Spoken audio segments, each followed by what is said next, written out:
Good morning 10th class.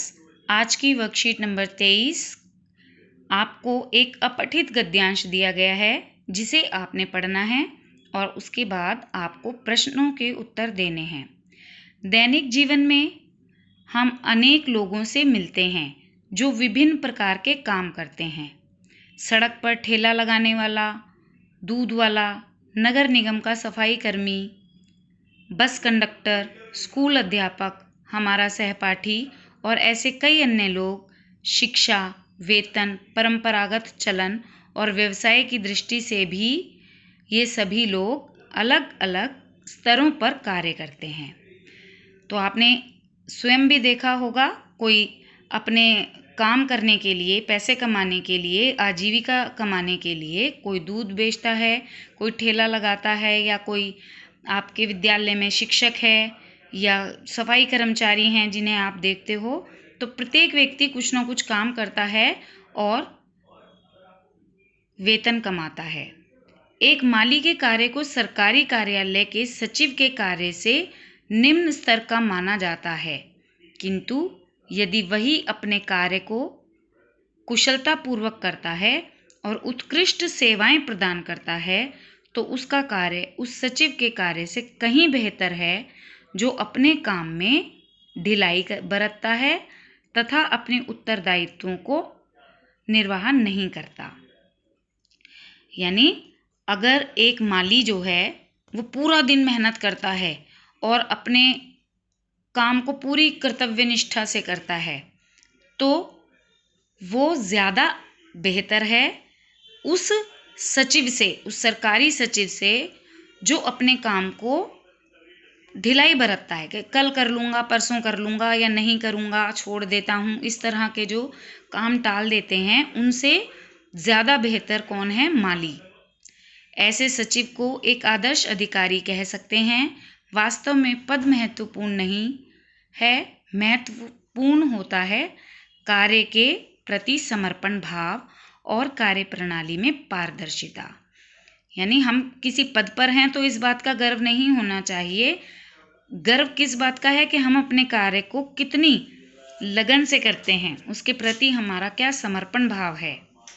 इस संदर्भ में गांधी जी से उत्कृष्ट उदाहरण और किसका दिया जा सकता है, जिन्होंने अपने कार्य को गरिमामय मानते हुए किया। वे अपने सहयोगियों को श्रम की गरिमा की सीख दिया करते थे। दक्षिण अफ्रीका में भारतीय लोगों के लिए संघर्ष करते हुए उन्होंने सफाई करने जैसे कार्य को भी कभी नीचे नहीं समझा। बाबा आमटे ने समाज द्वारा तिरस्कृत कुष्ठ रोगियों की सेवा में अपना समस्त जीवन समर्पित कर दिया। सुंदरलाल बहुगुणा ने अपने प्रसिद्ध चिपको आंदोलन के माध्यम से पेड़ों का संरक्षण प्रदान किया। आपने पढ़ा होगा बेटा चिपको आंदोलन। जब पेड़ों की कटाई के लिए लोग जाते थे तो एक आंदोलन चलाया गया था कि उसमें पेड़ों से चिपक कर गले लगाकर खड़े हो जाते थे तो उनको पेड़ों को काटा नहीं जाता था फिर, क्योंकि उससे इंसान चिपक गए, तो इसे चिपको आंदोलन कहा गया।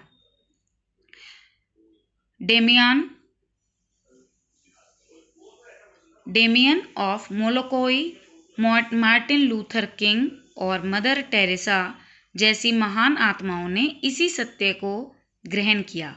इनमें से किसी ने भी कोई सत्ता प्राप्त नहीं की, बल्कि अपने जन कल्याणकारी कार्यों से लोगों के दिलों पर शासन किया। कोई सत्ता प्राप्त नहीं की यानी इन्हें कोई गद्दी प्राप्त नहीं थी कि कोई उच्च पद प्राप्त हो, नहीं। इन्होंने अपने निस्वार्थ भाव से जरूरतमंद लोगों की मदद की। गांधी जी का स्वतंत्रता के लिए संघर्ष उनके जीवन का एक पहलू है, किंतु उनका मानसिक क्षितिज वास्तव में एक राष्ट्र की सीमाओं में बंधा हुआ नहीं था। उन्होंने सभी लोगों में ईश्वर के दर्शन किए।